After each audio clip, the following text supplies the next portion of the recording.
आज जो कहानी मैं आप लोगों के लिए लेकर आई हूँ उसे मुंशी प्रेमचंद ने लिखा है और ये एक बहुत ही दिल को छूने वाली प्रेम कहानी है जिसका नाम है कायर। युवक का नाम केशव था, युवती का प्रेमा। दोनों एक ही कॉलेज के और एक ही क्लास के विद्यार्थी थे। केशव नए विचारों का युवक था, जात पात के बंधनों का विरोधी। प्रेमा पुराने संस्कारों की कायल थी, पुरानी मर्यादाओं और प्रथाओं में पूरा विश्वास रखने वाली। लेकिन फिर भी दोनों में गाढ़ा प्रेम हो गया था और ये बात सारे कॉलेज में मशहूर थी। केशव ब्राह्मण होकर भी वैश्य कन्या प्रेमा से विवाह करके अपना जीवन सार्थक करना चाहता था। उसे अपने माता पिता की परवाह न थी। कुल मर्यादा का विचार भी उसे स्वांग सा लगता था। उसके लिए सत्य कोई वस्तु थी तो प्रेम थी, किंतु प्रेमा के लिए माता पिता और कुल परिवार के आदेश के विरुद्ध एक कदम बढ़ाना भी असंभव था। संध्या का समय है। विक्टोरिया पार्क के एक निर्जन स्थान में दोनों आमने सामने हरियाली पर बैठे हुए हैं। सैर करने वाले एक एक करके विदा हो गए, किंतु ये दोनों अभी वहीं बैठे हुए हैं। उनमें एक ऐसा प्रसंग छिड़ा हुआ है जो किसी तरह समाप्त नहीं होता। केशव ने झुंझलाकर कहा, इसका ये अर्थ है कि तुम्हें मेरी परवाह नहीं है। प्रेमा ने उसको शांत करने की चेष्टा करके कहा, तुम मेरे साथ अन्याय कर रहे हो केशव, लेकिन मैं इस विषय को माता पिता के सामने कैसे छेड़ूं, ये मेरी समझ में नहीं आता। वे लोग पुरानी रूढ़ियों के भक्त हैं। मेरी तरफ से कोई ऐसी बात सुनकर मन में जो जो शंकाएं होंगी उनकी तुम कल्पना कर सकते हो? केशव ने उग्र भाव से पूछा, तो तुम भी उन्हीं पुरानी रूढ़ियों की गुलाम हो? प्रेमा ने अपनी बड़ी बड़ी आंखों में मृदु स्नेह भरकर कहा, नहीं, मैं उनकी गुलाम नहीं हूँ, लेकिन माता पिता की इच्छा मेरे लिए और सब चीज़ों से अधिक मान्य है। तुम्हारा व्यक्तित्व कुछ नहीं है, ऐसा ही समझ लो। मैं तो समझता था कि ढकोसले मूर्खों के लिए ही हैं, लेकिन अब मालूम हुआ कि तुम जैसी विदुषियां भी उनकी पूजा करती हैं। जब मैं तुम्हारे लिए संसार को छोड़ने को तैयार हूँ तो तुमसे भी यही आशा करता हूँ।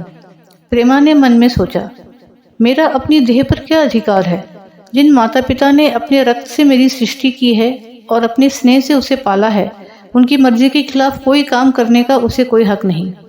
उसने दीनता के साथ केशव से कहा, क्या प्रेम स्त्री और पुरुष के रूप ही से रह सकता है, मैत्री के रूप में नहीं? मैं तो आत्मा का बंधन समझती हूँ।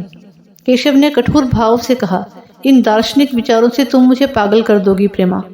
बस इतना ही समझ लो, मैं निराश होकर जिंदा नहीं रह सकता। मैं प्रत्यक्षवादी हूँ और कल्पनाओं के संसार में प्रत्यक्ष का आनंद उठाना मेरे लिए असंभव है। यह कहकर उसने प्रेमा का हाथ पकड़कर अपनी ओर खींचने की चेष्टा की।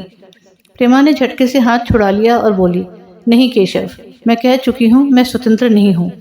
तुम मुझसे वो चीज़ ना मांगो जिस पर मेरा कोई अधिकार नहीं है। केशव को अगर प्रेमा ने कठोर शब्द कहे होते तो भी उसे इतना दुख ना हुआ होता। एक क्षण तक वो मन मारे बैठा रहा, फिर उठकर निराशा भरे स्वर में बोला, जैसी तुम्हारी इच्छा। आहिस्ता आहिस्ता कदम सा उठाता हुआ वहां से चला गया। प्रेमा अब भी वहीं बैठी आंसू बहाती रही। रात को भोजन करके प्रेमा जब अपनी माँ के साथ लेटी तो उसकी आंखों में नींद न थी। केशव ने उसे एक ऐसी बात कह दी थी जो चंचल पानी में पड़ने वाली छाया की तरह उसके दिल पर छाई हुई थी। प्रतिक्षण उसका रूप बदलता था, वो उसे स्थिर ना कर सकती थी। माता से इस विषय में कुछ कहे तो कैसे, लज्जा मुंह बंद कर देती थी। उसने सोचा, अगर केशव के साथ मेरा विवाह ना हुआ तो उस समय मेरा क्या कर्तव्य होगा? अगर केशव ने कुछ उद्दंडता कर डाली तो मेरे लिए संसार में फिर क्या रह जाएगा? लेकिन मेरा बस ही क्या है? इन भांति भांति के विचारों में एक बात जो उसके मन में निश्चित हुई वो ये कि केशव के सिवा वो और किसी से विवाह ना करेगी। उसकी माता ने पूछा, क्या तुम्हें अब तक नींद ना आई? मैंने तुझसे कितनी बार कहा कि थोड़ा बहुत घर का कामकाज कर लिया कर, लेकिन तुझे किताबों से ही फुर्सत नहीं मिलती। 4 दिन में तू पराए घर जाएगी, कौन जाने कैसा घर मिले। अगर कुछ काम करने की आदत ना रही तो कैसे निभा होगा? प्रेमा ने भोलेपन से कहा, मैं पराए घर जाऊंगी ही क्यों? माता ने मुस्कुराकर कहा, लड़कियों के लिए यही तो सबसे बड़ी विपत्ति है बेटी। माँ बाप की गोद में पलकर ज्यों ही सियानी हुई दूसरों की हो जाती हैं। अगर अच्छे प्राणी मिले तो जीवन आराम से कट गया, नहीं रो रो कर दिन काटना पड़ा। सब कुछ भाग्य के अधीन है। अपनी बिरादरी में तो मुझे कोई घर नहीं भाता, कहीं लड़कियों का आदर नहीं, लेकिन करना तो अपनी बिरादरी में ही पड़ेगा। न जाने ये जात पात का बंधन कब टूटेगा। प्रेमा डरते डरते बोली, कहीं कहीं तो बिरादरी के बाहर भी विवाह होने लगे हैं। उसने कहने को कह दिया, लेकिन उसका हृदय कांप रहा था कि माताजी कुछ भाप ना जाए। माता ने विस्मय के साथ पूछा, क्या हिंदुओं में ऐसा हुआ है? फिर उसने आप ही आप उस प्रश्न का जवाब भी दिया, और 2-4 जगह ऐसा भी हो गया तो उससे क्या होता है? प्रेमा ने इसका कुछ जवाब ना दिया। भय हुआ कि माता कहीं उसका आशय समझ ना जाए। उसका भविष्य एक अंधेरी खाई की तरह उसके सामने मुंह खोले खड़ा था, मानो उसे निगल जाएगा। उसे न जाने कब नींद आ गई। प्रातःकाल प्रेमा सोकर उठी तो उसके मन में एक विचित्र साहस का उदय हो गया था। सभी महत्वपूर्ण फैसले हम आकस्मिक रूप से ही कर लिया करते हैं, मानो कोई देवी शक्ति हमें उनकी ओर खींच ले जाती है। वही हालत प्रेमा की थी। कल तक तो वो माता पिता के निर्णय को मान्य समझती थी, पर संकट को सामने देखकर उसमें एक वायु की हिम्मत पैदा हो गई थी, जिसके सामने कोई पर्वत आ गया हो।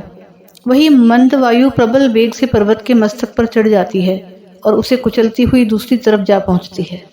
प्रेमा मन में सोच रही थी, मानो ये देह माता पिता की है, किंतु आत्मा तो मेरी है। मेरी आत्मा को जो कुछ भुगतना पड़ेगा वो इसी देह से तो भुगतना पड़ेगा। अब वो इस विषय में संकोच करना अनुचित ही नहीं, घातक समझ रही थी। अपने जीवन को क्यों एक झूठे सम्मान पर बलिदान करे? उसने सोचा, विवाह का आधार अगर प्रेम ना हो तो वो देह का विक्रय है। आत्मसमर्पण क्यों बिना प्रेम के भी हो सकता है? इस कल्पना ही से कि न जाने किस अपरिचित युवक से उसका विवाह हो जाएगा, उसका हृदय विद्रोह कर उठा। वो अभी नाश्ता करके कुछ पढ़ने जा रही थी कि उसके पिता ने प्यार से पुकारा, मैं कल तुम्हारे प्रिंसिपल के पास गया था, वो तुम्हारी बड़ी तारीफ कर रहे थे। प्रेमा ने सरल भाव से कहा, आप तो यूं ही कहा करते हैं। नहीं, सच। ये कहते हुए उन्होंने अपनी मेज की दराज खोली और मखमली चौखटों में जड़ी हुई एक तस्वीर निकालकर उसे दिखाते हुए बोले, ये लड़का आईसीएस के इम्तिहान में प्रथम आया है। इसका नाम तो तुमने सुना होगा। बूढ़े पिता ने ऐसी भूमिका बांध दी थी कि माँ उनका आशय ना समझ सकी, लेकिन प्रेमा भाप गई। उसका मन तीर की भांति लक्ष्य पर जा पहुंचा। उसने बिना तस्वीर की ओर देखे ही कहा, नहीं, मैंने तो उसका नाम नहीं सुना। पिता ने बनावटी आश्चर्य से कहा, क्या तुमने उसका नाम ही नहीं सुना? आज के दैनिक पत्र में उसका चित्र और जीवन वृत्तांत छपा है। प्रेमा ने रुखाई से जवाब दिया, होगा, मगर मैं तो उस परीक्षा का कोई महत्व नहीं समझती। मैं तो समझती हूँ जो लोग इस परीक्षा में बैठते हैं वो पल्ले सर के स्वार्थी होते हैं। आखिर उनका उद्देश्य इसके सिवा और क्या होता है कि अपने गरीब निर्धन दलित भाइयों पर शासन करें और खूब धन संचय करें। ये तो जीवन का कोई ऊंचा उद्देश्य नहीं है। इस आपत्ति में जलन थी, अन्याय था, निर्दयता थी। पिताजी ने समझा था प्रेमा ये बखान सुनकर लट्टू हो जाएगी। ये जवाब सुनकर तीखे स्वर में बोले, तू तो ऐसी बातें कर रही है जैसे तेरे लिए धन और अधिकार का कोई मूल्य ही नहीं। प्रेमा ने ढिठाई से कहा, हाँ, मैं तो इसका मूल्य नहीं समझती। मैं तो आदमी में त्याग देखती हूँ। मैं ऐसे युवकों को जानती हूँ जिन्हें ये पद जबरदस्ती भी दिया जाए तो स्वीकार ना करेंगे। पिता ने उपहास के ढंग से कहा, ये तो आज मैंने नई बात सुनी। मैं तो देखता हूँ कि छोटी छोटी नौकरियों के लिए लोग मारे मारे फिरते हैं। मैं जरा उस लड़की की सूरत देखना चाहता हूँ जिसमें इतना त्याग हो। मैं तो उसकी पूजा करूँगा। शायद किसी दूसरे अवसर पर यह शब्द सुनकर प्रेमा लज्जा से सर झुका लेती, पर इस समय उसकी दशा उस सिपाही की सी थी जिसके पीछे गहरी खाई हो। आगे बढ़ने के सिवा उसके लिए और कोई मार्ग न था। अपने आवेश को संयम से दबाती हुई आंखों में विद्रोह भरे वो अपने कमरे में गई और केशव के कई चित्रों में से वो एक चित्र चुनकर लाई जो उसकी निगाह में सबसे खराब था और पिता के सामने रख दिया। बूढ़े पिताजी ने चित्र को उपेक्षा के भाव से देखना चाहा, लेकिन पहली दृष्टि ही में उसने उन्हें आकर्षित कर लिया। ऊंचा कद था और दुर्बल होने पर भी उसका गठन स्वास्थ्य और संयम का परिचय दे रहा था। मुख पर प्रतिभा का तेज ना था, पर विचारशीलता का कुछ ऐसा प्रतिबिंब था जो उसके मन में विश्वास पैदा करता था। उन्होंने इस चित्र की ओर देखते हुए पूछा, ये किसका चित्र है? प्रेमा ने संकोच से सर झुकाकर कहा, ये मेरी ही क्लास में पढ़ते हैं। अपनी ही बिरादरी का है? प्रेमा की मुख मुद्रा धूमिल हो गई। इसी प्रश्न के उत्तर पर उसकी किस्मत का फैसला हो जाएगा। उसके मन में पछतावा हुआ कि व्यर्थ ही इस चित्र को यहाँ लाई। उसमें एक क्षण के लिए जो दृढ़ता आई थी वो इस पैने प्रश्न के सामने कातर हो उठी। दबी हुई आवाज में बोली, जी नहीं, वो ब्राह्मण है। और ये कहने के साथ ही शुद्ध होकर कमरे से निकल गई, मानो यहाँ की वायु में उसका गला घुटा जा रहा हो, और दीवार की आड़ में होकर रोने लगी। लाला जी को तो पहले ऐसा क्रोध आया कि प्रेमा को बुलाकर साफ साफ कह दे कि ये असंभव है। वे उसी गुस्से में दरवाजे तक आए, लेकिन प्रेमा को रोते देखकर नम्र हो गए। इस युवक के प्रति प्रेमा के मन में क्या भाव है ये उनसे छिपा न रहा। वे स्त्री शिक्षा के पूरे समर्थक थे, लेकिन इसके साथ ही कुल मर्यादा की रक्षा भी करना चाहते थे।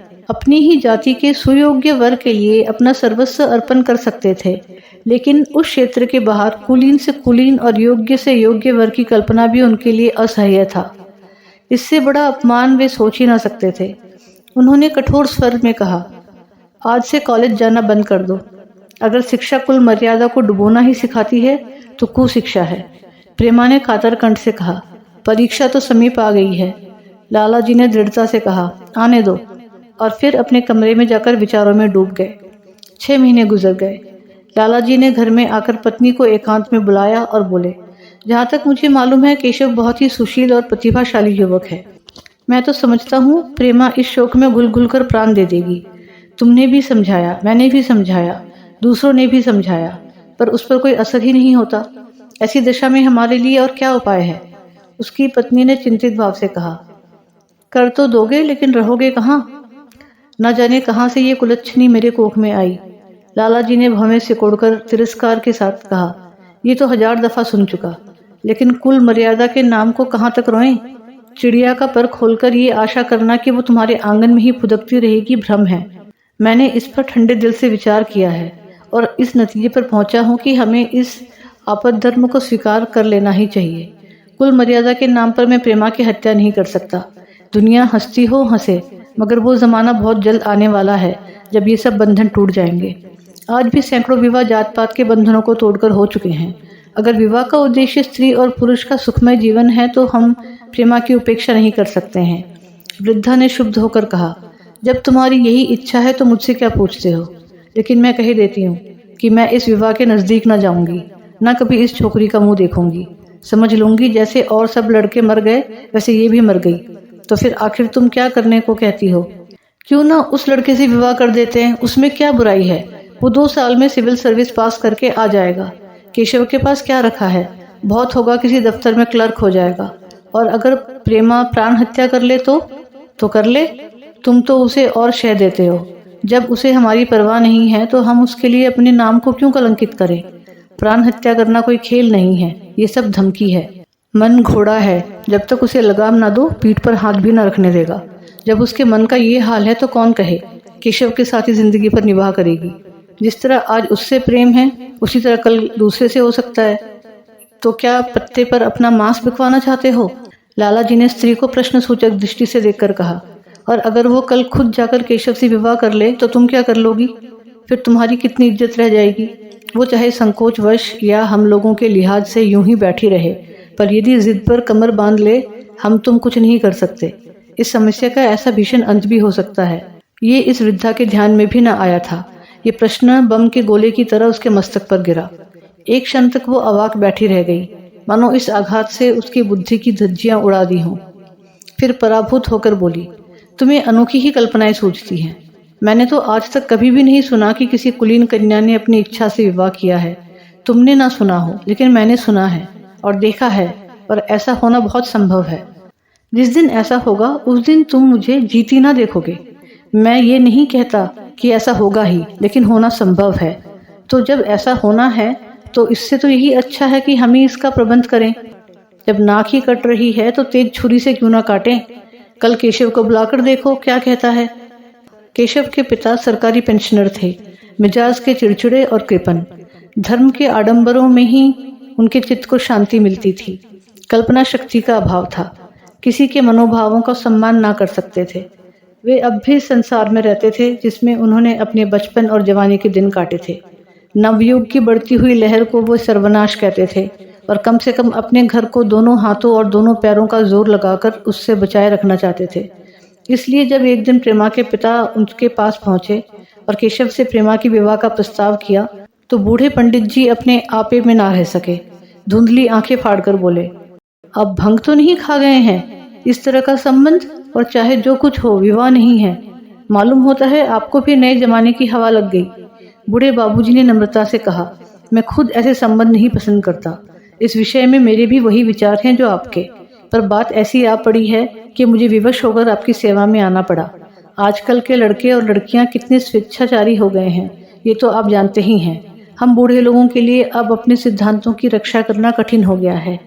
मुझे भय है कि कहीं ये दोनों निराश होकर अपनी जान पर न खेल जाएं। बूढ़े पंडित जी जमीन पर पांव पटकते हुए गरज उठे। आप क्या कहते हैं साहब, आपको शर्म नहीं आती? हम ब्राह्मण हैं, और ब्राह्मणों में भी कुलीन।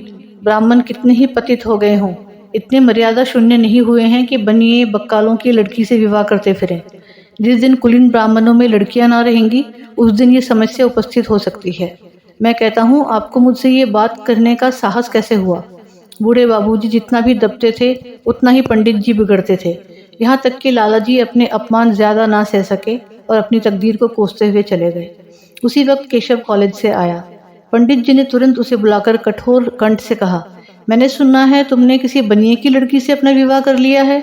ये खबर कहाँ तक सही है? केशव ने अनजान बनकर पूछा। आपसे किसने कहा? किसी ने कहा, मैं पूछता हूँ ये बात ठीक है या नहीं? अगर ठीक है और तुमने अपनी मर्यादा को डुबोना निश्चय कर लिया है, तो तुम्हारे लिए हमारे घर में कोई स्थान नहीं। तुम्हें मेरी कमाई का एक धेला भी नहीं मिलेगा। मेरे पास जो कुछ है वो मेरी अपनी कमाई है। मुझे अख्तियार है कि मैं उसे जिसे चाहूँ दे दूँ। तुम ये अनीति करके मेरे घर में कदम नहीं रख सकते। केशव पिता के स्वभाव से परिचित था। प्रेमा से उसे प्रेम था। वो गुप्त रूप से प्रेमा से विवाह कर लेना चाहता था। बाप हमेशा तो बैठे ना रहेंगे। माता के स्नेह पर उसे विश्वास था। वो प्रेम की तरंग में वो सारे कष्टों को झेलने के लिए तैयार मालूम होता था। लेकिन जैसे कोई कायर सिपाही बंदूक के सामने जाकर हिम्मत खो बैठता है और कदम पीछे हटा लेता है, वही दशा केशव की हुई। वो साधारण युवकों की तरह सिद्धांतों के लिए बड़े बड़े तर्क कर सकता था। जुबान से उनमें अपनी भक्ति की दुहाई दे सकता था, लेकिन उसके लिए यातनाएं झेलने की सामर्थ्य उसमें ना थी। अगर वो अपनी जिद पर अड़ा और पिता ने भी अपनी टेक रखी, तो उसका कहाँ ठिकाना लगेगा? उसका जीवन ही नष्ट हो जाएगा। उसने दबी जुबान से कहा, जिसने आपसे ये कहा है बिल्कुल झूठ कहा है। पंडित जी ने तीव्र नेत्रों से देखकर कहा, तो ये खबर बिल्कुल गलत है? जी हाँ, बिल्कुल गलत। तो तुम आज ही इसी वक्त उस बनिए को खत लिख दो, और याद रखो कि अगर इस तरह की चर्चा फिर कभी उठी तो तुम्हारा सबसे बड़ा शत्रु होऊंगा। बस जाओ। केशव और कुछ ना कह सका। वो यहाँ से चला तो ऐसा मालूम होता था कि पैरों में दम नहीं है। दूसरे दिन प्रेमा ने केशव के नाम ये पत्र लिखा, प्रिय केशव, तुम्हारे पूज्य पिताजी ने लाला जी के साथ जो अशिष्ट और अपमानजनक व्यवहार किया है, उसका हाल सुनकर मेरे मन में बड़ी शंका उत्पन्न हो रही है। शायद उन्होंने तुम्हें भी डांट फटकार बताई होगी। ऐसी दशा में तुम्हारा निश्चय सुनने के लिए विकल हो रही हूँ। तुम्हारे साथ हर तरह का कष्ट झेलने को तैयार हूँ। मुझे तुम्हारे पिताजी की संपत्ति का मोह नहीं है। मैं तो केवल तुम्हारा प्रेम चाहती हूँ और उसी में प्रसन्न हूँ। आज शाम को यहीं आकर भोजन करो। दादा और माँ दोनों तुमसे मिलने के लिए बहुत इच्छुक हैं। मैं वो स्वप्न देखने में मग्न हूँ जब हम दोनों उस सूत्र में बंध जाएंगे जो टूटना नहीं जानता, जो बड़ी से बड़ी आपत्ति में भी अटूट रहता है। तुम्हारी प्रेमा। संध्या हो गई और इस पत्र का कोई जवाब न आया। उसकी माता बार बार पूछती थी, केशव आए नहीं? बूढ़े लाला भी द्वार की ओर आंख लगाए बैठे थे। यहाँ तक कि रात के 9 बज गए, पर ना तो केशव ही आए, ना उनका पत्र। प्रेमा के मन में भांति भांति के संकल्प विकल्प उठ रहे थे। कदाचित उसने पत्र लिखने का अवकाश ना मिला होगा, या आज आने की फुर्सत न मिली होगी। कल अवश्य आ जाएंगे। केशव ने पहले उसके पास जो प्रेम पत्र लिखे थे, उन सबको उसने फिर पढ़ा। उसने एक एक शब्द में कितना अनुराग टपक रहा था। उसमें कितना कंपन था, कितनी विकलता, कितनी तीव्र आकांक्षा। फिर उसे केशव के वे वाक्य याद आए जो उसने सैकड़ों ही बार कहे थे। कितनी बार वो उसके सामने रोया था। इतने प्रमाणों के होते हुए निराशा के लिए वहाँ कहाँ स्थान था। मगर फिर भी सारी रात उसका मन जैसे सूली पर टंगा रहा। प्रातःकाल केशव का जवाब आया।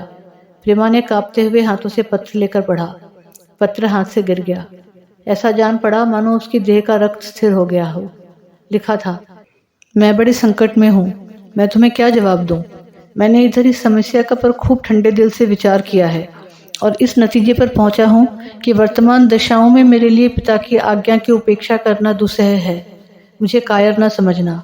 मैं स्वार्थी भी नहीं हूँ, लेकिन मेरे सामने जो बाधाएं हैं उन पर विजय पाने की शक्ति मुझ में नहीं है। पुरानी बातों को भूल जाओ। उस समय मैंने इन बाधाओं की कल्पना ना की थी। प्रेमा ने एक लंबी गहरी जलती हुई सांस खींची और उस खत को फाड़कर फेंक दिया। उसकी आंखों से अश्रुधार बहने लगी। जिस केशव को उसने अपने अंतःकरण से वर लिया था, वो इतना निष्ठुर हो जाएगा, उसको इसकी रत्ती भर भी आशा न थी। ऐसा मालूम पड़ा मानो अब तक वो कोई सुनहला स्वप्न देख रही थी, पर आंखें खुलने पर वो सब कुछ अदृश्य हो गया। जीवन में जब आशा ही लुप्त हो गई तो अब अंधकार के सिवा और क्या रहा। अपने हृदय की सारी संपत्ति लगाकर उसने एक नाव लदवाई थी। वो नाव जलमग्न हो गई। अब दूसरी नाव कौन वहां से लदवाए? अगर वो नाव टूटी है तो उसके साथ वो भी डूब जाएगी। माता ने पूछा, क्या केशव का पत्र है? प्रेमा ने भूमि की ओर ताकते हुए कहा, हाँ, उनकी तबीयत अच्छी नहीं है। इसके सिवा वो और क्या कहे। केशव की निष्ठुरता और बेवफाई का समाचार कहकर लज्जित होने का साहस उसमें ना था। दिन भर वो घर के काम धंधों में लगी रही, मानो उसे कोई चिंता ही नहीं। रात को उसने सबको भोजन कराया, खुद भी भोजन किया और बड़ी देर हारमोनियम पर गाती रही। मगर सवेरा हुआ तो उसके कमरे में उसकी लाश पड़ी हुई थी। प्रभात की सुनहरी किरणें उसके पीले मुख को जीवन की आभा प्रदान कर रही थी।